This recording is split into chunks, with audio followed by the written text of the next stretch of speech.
My name is Doug Arent, and I'm a Vice President at Medicity. And I work with hospitals and physician practices on building health information exchange products and tools that help the practice collaborate with those that they work with in the community. So the first slide is a little bit about where the industry has gone, and really you can look at this from the computing industry as a whole. We started out with very complex systems. They were large, they were expensive, they weren't very accommodating or flexible. But over time, we've moved down to smaller, more modular, more focused applications for particular use cases. The next slide is some of those examples you may be familiar with, obviously, are your smartphones, the iPads we all have here today, and then some of the things that you see out on the internet, like Amazon, Facebook, Twitter. These are new trends in how people collaborate and exchange information. In my day-to-day work, I use Outlook 80% of the time. That is my number one tool for communicating with my colleagues and my customers. We also use the internet, probably another 10-15% of the time. And that's where you don't know information, you're looking for information. It's a pull technology. I ask for information and it comes back down. So in the healthcare setting, a push technology is fax. A pull technology is often a portal. I go out to the hospital's portal, I go out to the lab portal, and I'm looking for that result. Turns out most of those results probably should have come over the fax and been a push technology, but we go out and look for things when we can't find them, we can't receive them. What's interesting is that social networking is actually made email growth start to plateau out because more and more people are communicating with Facebook, Twitter, LinkedIn, and other social networking products.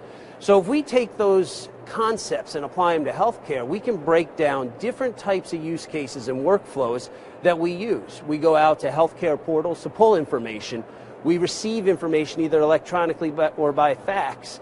But the social networking is really where things are going. And I want to take this to a perspective of what if I were a patient in the office? Most providers, most patients see multiple providers, and most physicians have a good understanding of who their patient is. Next slide. But patients often visit more than one provider a year. The average Medicare patient has 11 providers. And so there's a large care team of folks that need to exchange information and collaborate around that patient's care that's delivered. The problem is that we use very modern technologies like the phone and the fax and our sneakers to get that information around from place to place. And so I believe that we're going to see different tools evolve for the providers that enable collaboration in more of a social networking sense. And our product for that is iNexx. You can just go on to the next slide. iNexx is really a product that's designed for the individual physician practice to improve workflow and the collaboration that actually most of the clinicians do. Not often are the providers out receiving information off the fax, calling the offices, scheduling appointments, following up with the patient.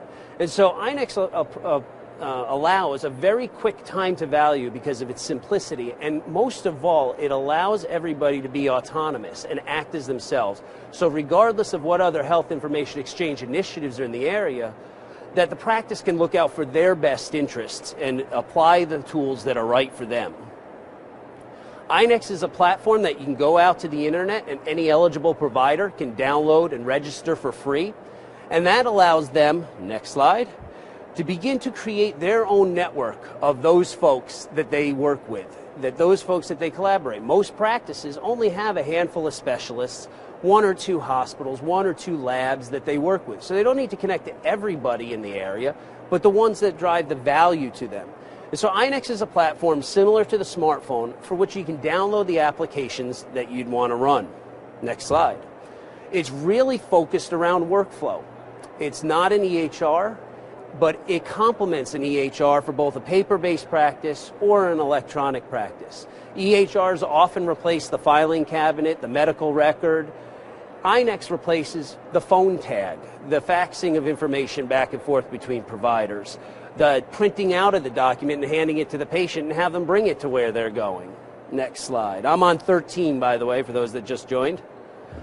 And so what you begin to do is that as you refer a patient through the community, if I'm at my primary care, I wouldn't be at a pediatric office, I don't think, but if I were at my primary care office and I was referred to my cardiologist, who may then refer me to a hematologist.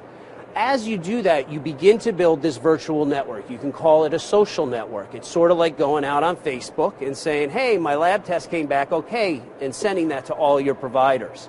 Rather than sending them the whole medical record, we only send them the changes in that record. And so this social network is built as the patient naturally transitions through all the different folks in their community. One of the beliefs that we have with iNexx is that if the data follows the patient through all the transitions of care, you shouldn't have to go looking for it. We do it today, albeit not very well. We lose information, have missing faxes, have illegible information.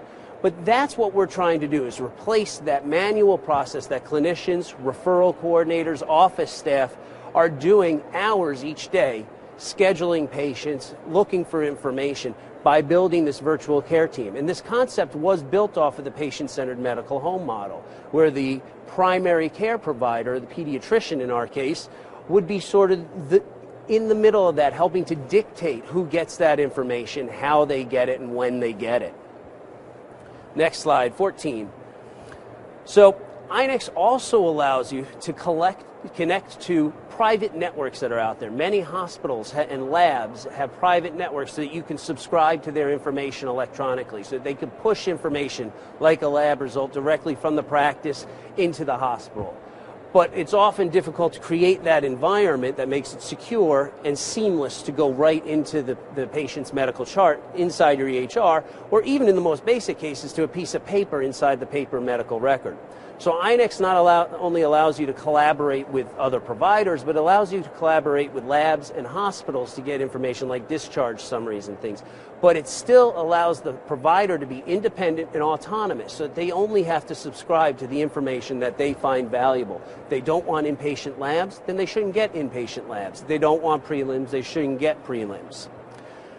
And so what we're beginning to create at the end is this virtual network, and everybody has their own virtual network of who's important for them, so that information can follow the patient in a manner that adheres to the workflow of those clinicians, of those practices, while the patient is in the center of all this. So whether it's a hospital, a primary care practice, a critical access facility, home care, long-term care, all these providers are connected in sort of a social networking setting, so that as changes happen to the patient, that they're aware of what's happening to the patient in the community. As patients are scheduled for follow-up visits, for specialist visits, for lab tests, for radiology tests, that the person referring them is aware of it. They're not calling up every 5 minutes wondering where that provider is. So I was trying to make up for a little bit of time here, but now I'm on the last slide. If you have any questions or want to understand more about this concept of how you can use a product to help your clinicians collaborate with the information that you're documenting on a patient, then feel free to contact me by email, or we're behind here in the Pediatric Office of the Future booth. Thank you.